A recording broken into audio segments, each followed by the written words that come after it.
حبايب قلبي صباح الخير. تعالوا بقى شوفوا ولادي التوأم اللي انتوا مشفتهمش خالص معايا في القناه. بتعمل ايه يا كوك؟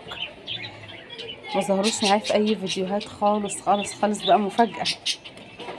كوكو صبح على الناس، قول لهم صباح الخير. صباح الخير. قول لهم عاملين ايه الاول. عاملين ايه؟ تعالوا نوريهم يلا العصافير بتوعك.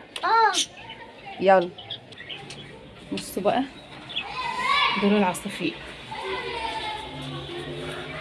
دول ولادي التوأم. شايفين جمالهم؟ نحط لهم بقى اكل ونحط لهم ميه. بصوا الميه دي لسه مغيراها امبارح، بس كده كده لازم بغيرها كل يوم. انتوا عارفين بقى. بصوا يا جماعه، لما يكون عندكم في البيت طيور او اي حاجه، ده تبقى مسؤوليه منكم انتوا. لازم تراعوهم زي ولادكم بالظبط، زي ما بتاكلي ولادك تاكليهم، زي ما بتنضفي لولادك تنضفي لهم. ما تسيبوهمش لحظه، دايما تتابعيهم عشان خاطر هتتحاسبي بيها. اي حاجه زي دي يا جماعه احنا هنتحاسب بيها. انا عامله المشابك دي كده ليه؟ قافله بيها الباب عشان بيفتحوا الباب وبيطلعوا.